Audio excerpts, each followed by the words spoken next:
Pemirsa, berita Banjarmasin kembali hadir menjumpai Anda bersama saya, Faya Putri.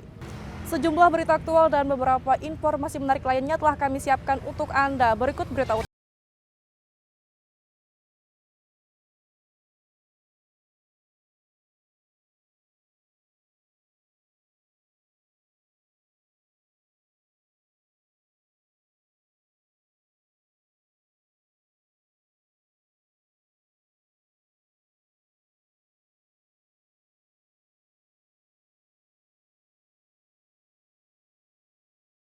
Ditambah.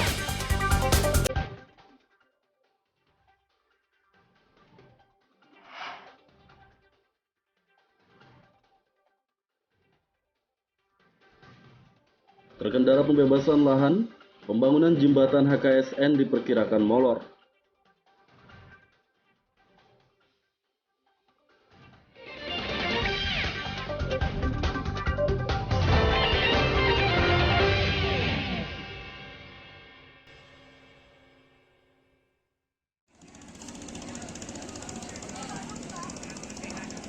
Harga ikan air tawar di kota Banjarmasin mengalami kenaikan sejak sebulan terakhir.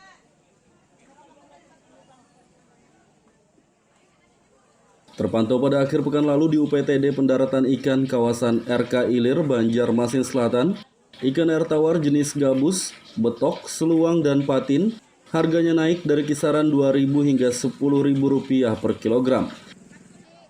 Salah satu pedagang, Roni, mengatakan kenaikan harga ikan air tawar sudah terjadi selama sebulan terakhir dan ia menduga kenaikan harga akibat cuaca buruk.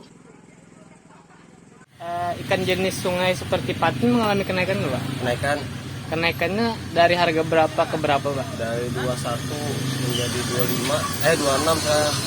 Kenaikan itu sudah berapa lama, Pak? Sebulanan ini udah. Alasannya tahu lah Pak, kenapa, Pak? Nah, kurang tahu mas. Kurang tahu lah. Kalau ikan laut sendiri, Pak, harganya stabil atau enggak? Stabil aja. Stabil. Berarti apabila kenaikan berarti tergantung cuaca ya, Pak? Cuaca. Oh, ini. Sedangkan harga ikan laut saat ini masih stabil dan stoknya pun aman di sejumlah pasar tradisional di kota Banjarmasin. Dari kota Banjarmasin, Lutfi Darlan dan Hafiz Rahman melaporkan.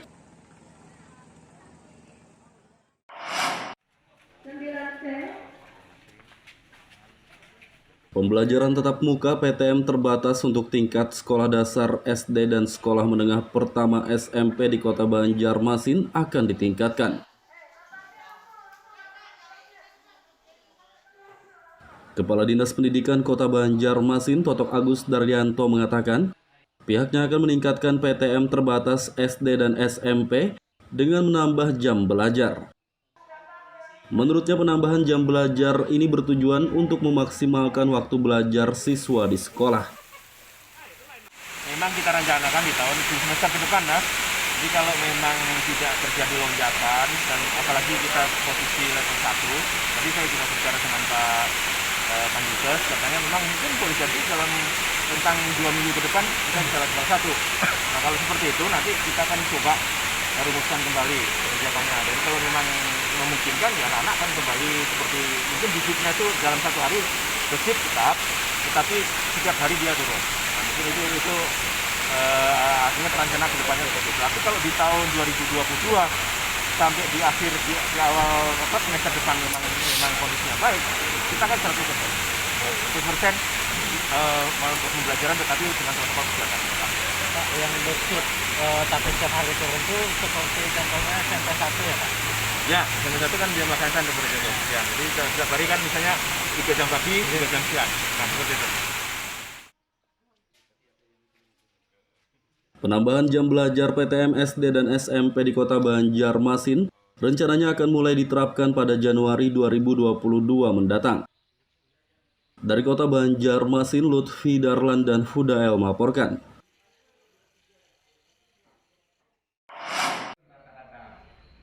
Jadi peran dari pajak ini untuk Pajak usaha sarang burung walet yang semula dikelola oleh Dinas Ketahanan Pangan, Pertanian dan Perikanan DKP 3 Kota Banjarmasin, kini dialihkan ke Badan Keuangan Daerah Bakuda Banjarmasin.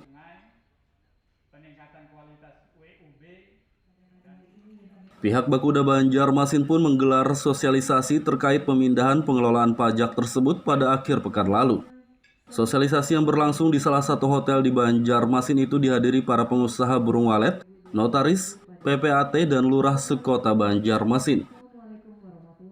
Kepala Bakuda Banjarmasin Subhan Nur Yaumil mengatakan, data pengusaha sarang burung walet di kota Banjarmasin yang sebelumnya dikelola oleh DKP 3 berjumlah sekitar 150. Memanggil seluruh pengusaha sarang burung walet untuk menyocokkan data yang ada yang sudah diserahkan dari Dinas Ketahanan Pangan ke kami, sehingga pengelolaan berikutnya berkaitan dengan pembayaran pajak sarang burung walet tersebut ke Badan Keuangan Daerah. Secara teknis kami sudah yang melakukan. Kalau di bagian ada kurang lebih 150 titik pengusaha sarang burung walet. Nah, yang kami undang 150-an lebih lah. Nah, ini mungkin kami terus melakukan pendataan kerjasama dengan lurah juga yang ada di Kota Banjarmasin, camat sekota Banjarmasin, berkaitan dengan informasi-informasi di daerahnya masing-masing. Nah, ada nih usaha sarang burung walet. Jika ada, kami masih belum bisa melakukan pendataan di informasi ke kami, sehingga kami bisa turun ke lapangan, melihat ke lokasi bahwa Untuk memaksimalkan pendapatan asli daerah PAD Pajak Usaha Burung Walet, Bakuda Banjarmasin akan segera mencocokkan data pengusaha sarang burung walet yang diberikan DKP 3 dengan pihak Kelurahan sekota Banjarmasin. Dari Kota Banjarmasin, Lutfi Darlan dan Fudael melaporkan.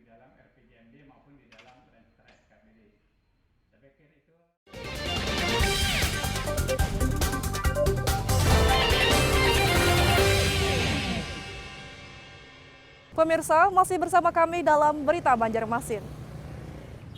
Bagi Anda yang baru bergabung, berikut Berita Banjarmasin utama.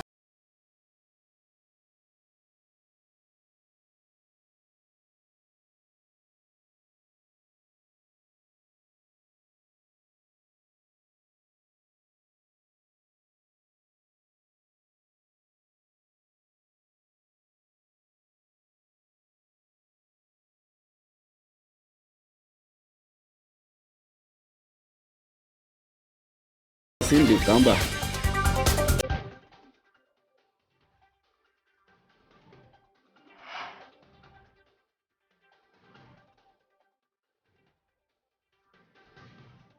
Terkendala pembebasan lahan, pembangunan jembatan HKSN diperkirakan molor.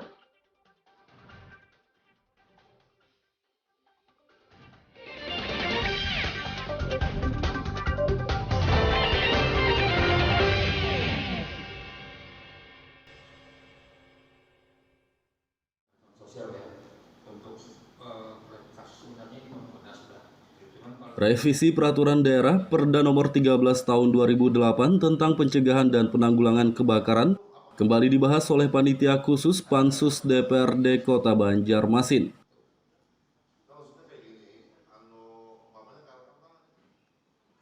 Pembahasan revisi Perda Damkar digelar di ruang rapat paripurna DPRD Kota Banjarmasin pada akhir pekan lalu.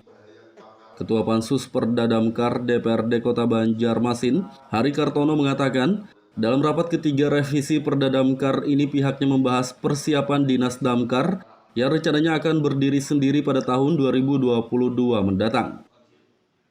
Alhamdulillah kita sudah melaksanakan rapat Pansus yang ketiga, yang mana pembahasan pada hari ini kan menyangkut untuk persiapan Dinas Pemadam berdiri sendiri di tahun 2022. Karena banyak perda-perda ini yang sudah lama kada dijalankan oleh perda yang dulu, hampir mungkin dari 12 tahun perda itu sudah ada tapi kada dijalankan sama sekali. Mudah-mudahan dengan berdirinya Dinas Pemadam Kebakaran yang di tahun 2022 ini bisa berjalan dengan maksimal, dan target kita bahwa dengan adanya Dinas Pemadam sendiri kita ada pemasukan PAD dari Dinas Pemadam Kebakaran.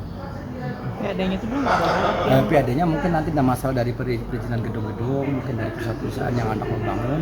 Nah, kita melihat dari waktu kita kemarin ada kunjungan ke Kabupaten Bogor dan DKI Jakarta bahwa Dinas Pemadam Kebakaran itu bisa menghasilkan PAD untuk wilayahnya masing-masing.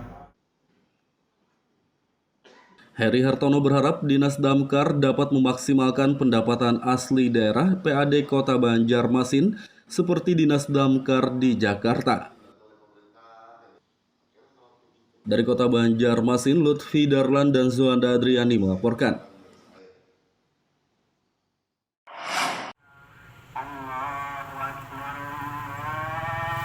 Pembangunan jembatan HKSN di kawasan Queen Utara, Banjarmasin Utara diperkirakan molor karena hingga kini pembebasan lahan untuk pembangunan jembatan tersebut belum juga beres. Komisi 3 Dewan Perwakilan Rakyat Daerah DPRD Kota Banjarmasin pun menggelar rapat bersama Dinas PUPR setempat pada akhir pekan lalu. Dalam rapat ini dibahas mengenai proyek pengerjaan jembatan HKSN yang hingga saat ini masih terkendala pembebasan lahan. Sejumlah pemilik bangunan yang terdampak pembebasan lahan tidak sepakat dengan biaya ganti rugi yang ditawarkan oleh pemerintah Kota Banjarmasin. Padahal pembangunan jembatan tersebut ditarget rampung pada bulan Desember mendatang. Ketua Komisi 3 DPRD Banjarmasin Isnani mengatakan, pihaknya tidak akan lagi menganggarkan pembangunan apapun jika pembebasan lahannya belum beres.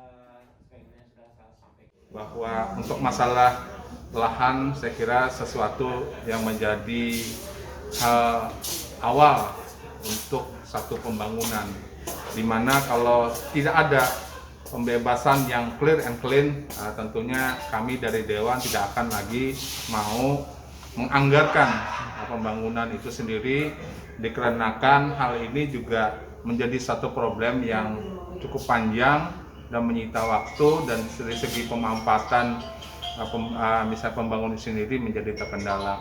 Nah, ini saya kira sesuatu yang menjadi kita perhatian bersama agar pembangunan yang dari Banjarmasin itu disesuaikan dari segi bentuk, dari segi manfaat, itu bisa yang diutamakan adalah manfaatnya bagi warga Banjarmasin, bukan untuk katakanlah kepentingan provinsi atau kepentingan nasional. Pejabat Pelaksana Teknis Kegiatan PPTK Jembatan Dinas PUPR Kota Banjarmasin, Thomas Sigit Mugianto membenarkan pembangunan jembatan HKSN diperkirakan molor karena terkendala pembebasan lahan. Artinya pekerjaan ini tidak terbawa lagi pada tahun-tahun anggaran berikutnya. Tapi kami tadi juga restu karena ada permasalahan lahan yang masih belum selesai, sehingga ada kemungkinan pekerjaan tidak selesai di tahun 2021 ini, dan kami minta izin tadi untuk pelaksana diberi kesempatan untuk menyelesaikan pekerjaan dalam waktu 50 hari kalender setelah kontrak ini berakhir, ya kan? Sehingga diharapkan pekerjaan jembatan HKSN itu selesai di awal tahun 2022. Kemudian tadi pemberian kesempatannya dengan pengenalan kepada mereka, dan sisa nilai kontraknya yang belum dibayarkan melalui tahun 2022. Tadi seperti itu, intinya dalam tanda kutip kami diperintahkan untuk menyelesaikan pembangunan jembatan HKSN. Pemerintah Kota Banjarmasin diharapkan segera menyelesaikan pembebasan lahan agar pembangunan jembatan HKSN tidak molor terlalu lama. Dari Kota Banjarmasin, Lutfi Darlan dan Zuanda Adriani melaporkan.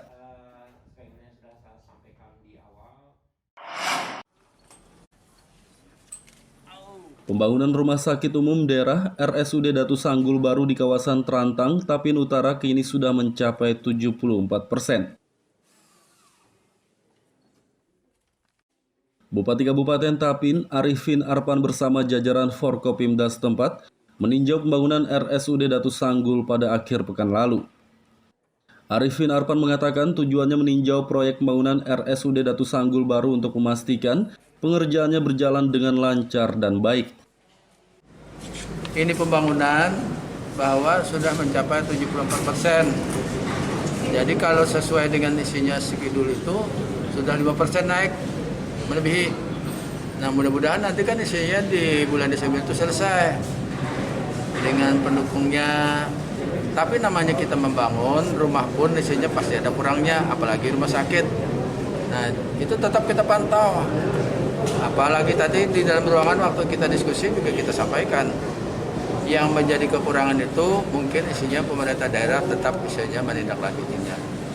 Supaya ini rumah sakit benar-benar kalau isinya pertama kan isinya selesainya sesuai dengan pendukungnya.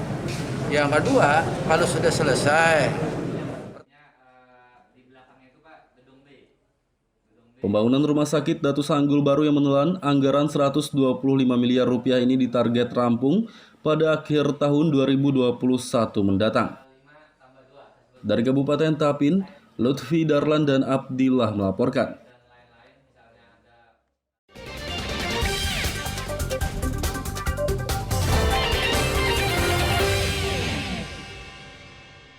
Pemirsa, masih bersama kami dalam Berita Banjarmasin.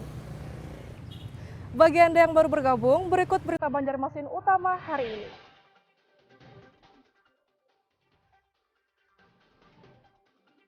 Harga ikan air tawar di kota Banjarmasin mengalami kenaikan sejak sebulan terakhir.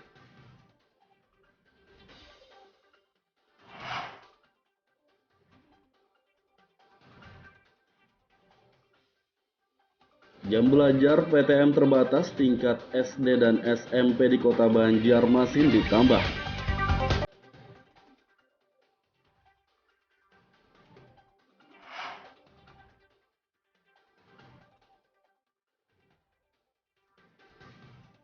Terkendala pembebasan lahan, pembangunan jembatan HKSN diperkirakan molor.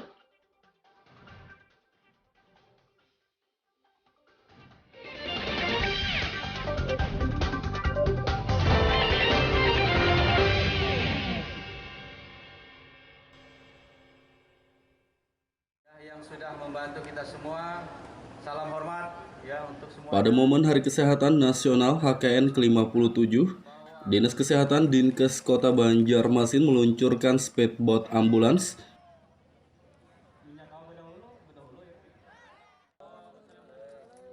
Kepala Dinas Kesehatan Kota Banjarmasin, Mahli Riyadi mengatakan, speedboat ambulans akan digunakan untuk melayani kesehatan warga pesisir sungai. Menurutnya, speedboat ambulans ini akan mengantar jemput warga pesisir sungai yang hendak berobat di Rumah Sakit Umum Daerah RSUD Sultan Suryansah. Jaminan akses layanan kesehatan kepada masyarakat, khususnya mereka yang bermukim di bantaran sungai, yang tidak bisa kami jemput ketika mereka sakit dengan ambulan darat.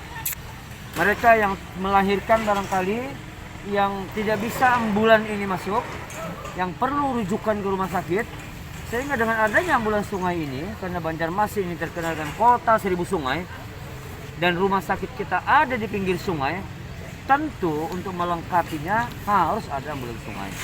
Sehingga lengkaplah sudah fasilitas untuk sarana jemput, antar jemput, dan merujuk pasien, agar ya kita menghindari angka kematian ibu, angka kematian bayi baru lahir, yang tentunya ini yang menjadi tujuan utama disediakannya ambulans sungai ini. Speedboat ambulans ini dilengkapi sejumlah fasilitas kesehatan, berupa alat pertolongan pertama seperti oksigen dan yang lainnya.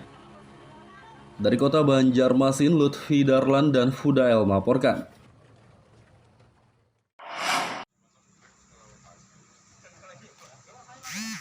Kepengurusan Persatuan Anggota Badan Permusyawaratan Desa Seluruh Indonesia PABP-DSI Kabupaten Kota Baru periode 2021-2027 dibentuk. Pembentukan kepengurusan PABP-DSI Kota Baru berlangsung pada akhir pekan lalu di Aula Kantor Kecamatan Klumpang Hulu. Kegiatan dihadiri Ketua PABP-DSI Provinsi Kalimantan Selatan, Sahbudinur. Sahbudinur meminta kepada kepengurusan baru PABP-DSI Kabupaten Kota Baru untuk ikut berperan dalam memajukan pembangunan di desa. Telah sampai kita ikuti prosesi pemilihan yang cukup alot, namun karena menjunjung asas musyawarah mufakat, hingga pada detik-detik terakhir sudah tersusun pengurus PAPIDC Kabupaten Kota Baru. Pada pengurus terpilih untuk segera melakukan konsolidasi organisasi, terutama membentuk kepengurusan di tingkat kecamatan, yang tentunya ini memerlukan komunikasi yang baik antara pemerintah kecamatan, pemerintahan desa, sehingga antara WPD dan pemerintahan desa bisa terjalin dengan harmonis. Harapan kita semua adalah dengan adanya PAPSI ini semakin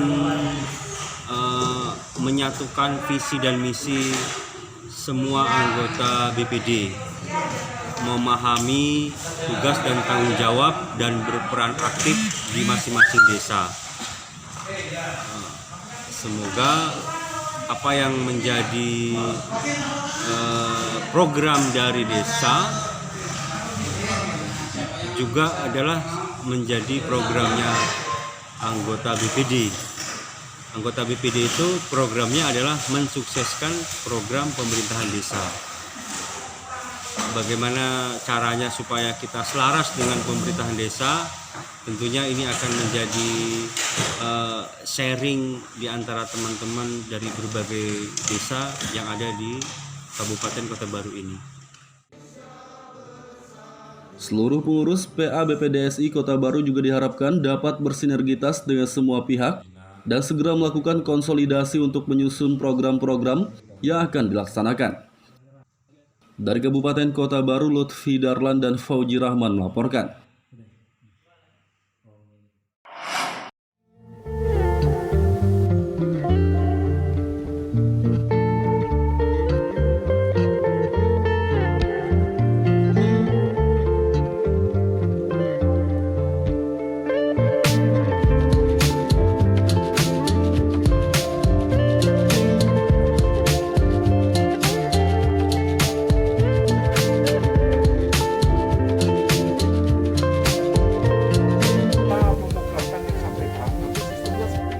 Indonesia punya sosok yang hebat nih. Ada seorang kepala desa bernama Nurmanto dari Desa Karya Maju, Kecamatan Marabahan, yang berhasil membudidayakan tanaman anggur. Atas keberhasilannya membudidayakan tanaman yang sulit tumbuh di daerahnya tersebut, kini desanya akan dijadikan program agrowisata buah.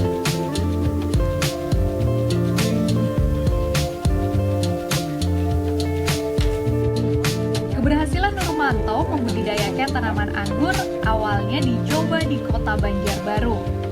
Setelah ditanam selama kurang lebih setengah bulan, tanaman anggur yang ditanamnya tersebut sudah mulai berbuah loh. Dan perkembangan tanaman anggur yang dibudidayakan ya terlihat bagus, sehingga Nurmanto akan membagikan tanaman yang dibudidayakannya ini pada warga masyarakat desanya sebagai contoh bahwa tanaman anggur bisa tumbuh di desanya.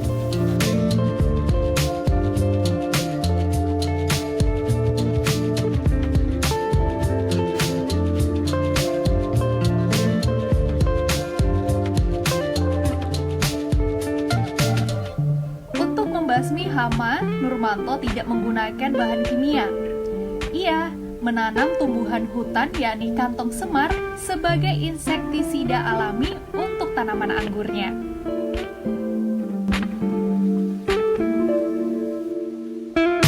Karena telah berhasil membudidayakan tanaman anggur ini, maka selanjutnya pembudidayaan tanaman anggur akan dianggarkan dengan dana desa untuk dijadikan program agrowisata buah di desanya.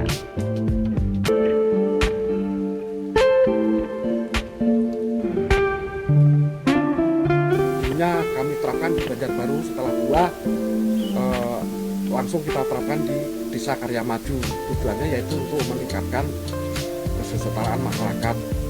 Nah, dengan itu alhamdulillah ada program yang namanya agrowisata. Kebetulan sekali akhirnya masuklah di situ. Kami tahun 2020 itu sudah menyantangkan 1 hektar itu adalah kebun anggur. baik itu jenis dari Ukraina, Belgia dan macam-macam. Nah di situ itu nanti untuk petik anggur bersama, khususnya kita buka untuk umum di desa kami. Namun kami juga akan menerobos untuk pembuatan, karena kemarin kami studi banding di Jogja, jadi di sana ada kampung anggur. Akhirnya pulanglah, kami ingin mengetapkan di Kalimantan juga ada kampung anggur Mas. Jadi nanti jalan-jalan lihat desa itu semua, insya Allah nanti akan kita anggarkan untuk pembudidayaannya, sehingga untuk penambahan kesetaraan masyarakat. Dengan pembudidayaan tanaman anggur ini diharapkan perekonomian warga desa Karyamaju ke depannya akan lebih meningkat. Muhammad Lutfi Darlan melaporkan dari Batola, Kalimantan Selatan.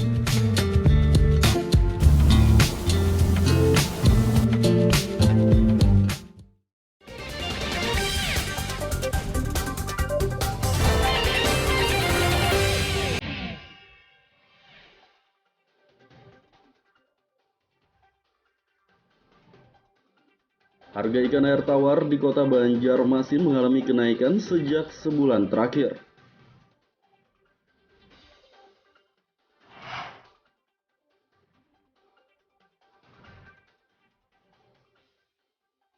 Jam belajar PTM terbatas tingkat SD dan SMP di kota Banjarmasin ditambah.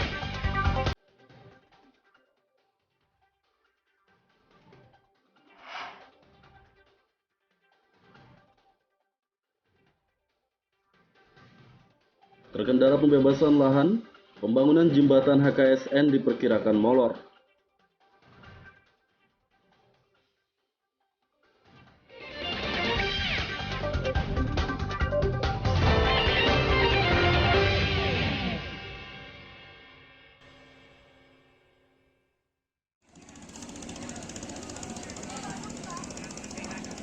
Harga ikan air tawar di kota Banjarmasin mengalami kenaikan sejak sebulan terakhir.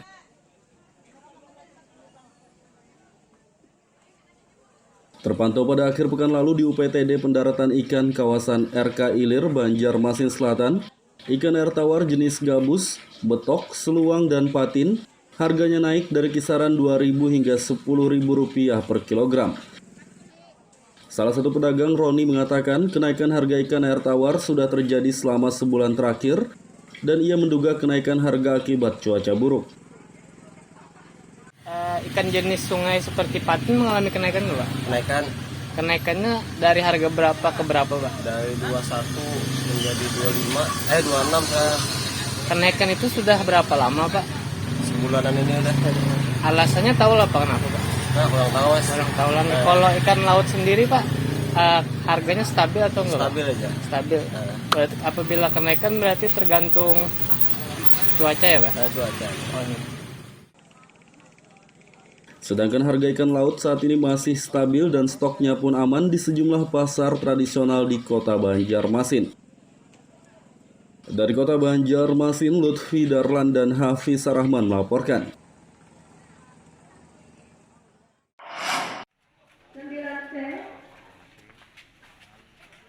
Pembelajaran tatap muka PTM terbatas untuk tingkat sekolah dasar SD dan sekolah menengah pertama SMP di kota Banjarmasin akan ditingkatkan.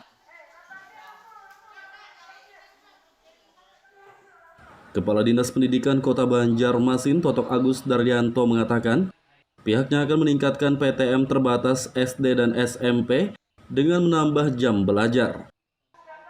Menurutnya penambahan jam belajar ini bertujuan untuk memaksimalkan waktu belajar siswa di sekolah.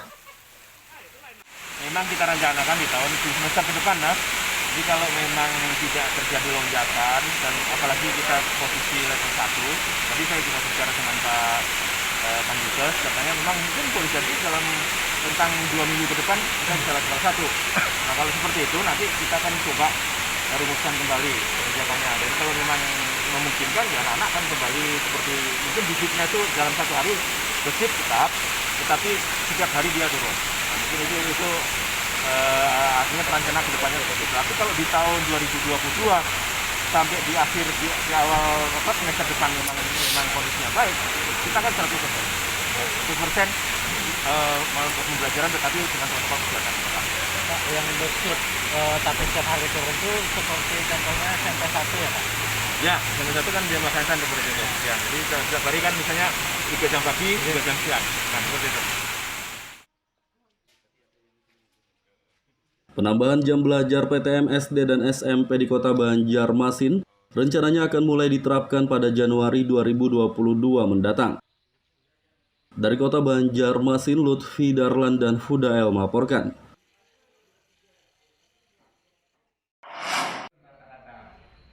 Jadi peran dari pajak ini untuk Pajak usaha sarang burung walet yang semula dikelola oleh Dinas Ketahanan Pangan, Pertanian dan Perikanan DKP 3 Kota Banjarmasin, kini dialihkan ke Badan Keuangan Daerah Bakuda Banjarmasin.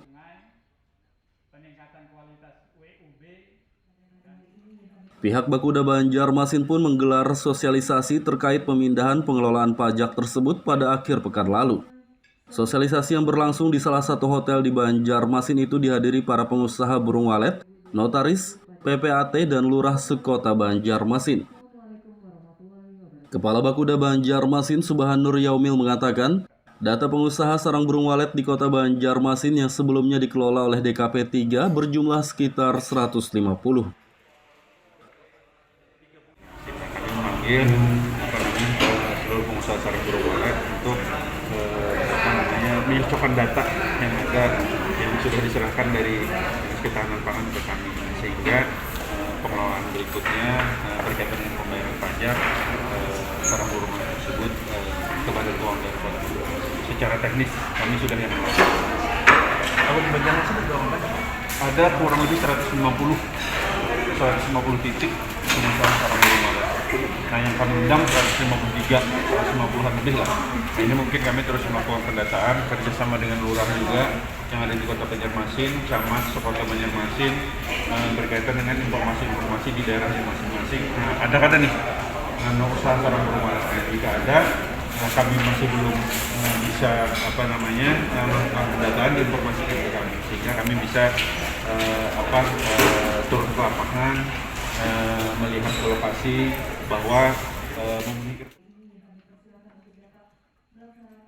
Untuk memaksimalkan pendapatan asli daerah PAD Pajak Usaha Burung Walet, Bakuda Banjarmasin akan segera mencocokkan data pengusaha sarang burung walet yang diberikan DKP 3 dengan pihak Kelurahan Sekota Banjarmasin. Dari Kota Banjarmasin, Lutfi Darlan dan Fudael melaporkan.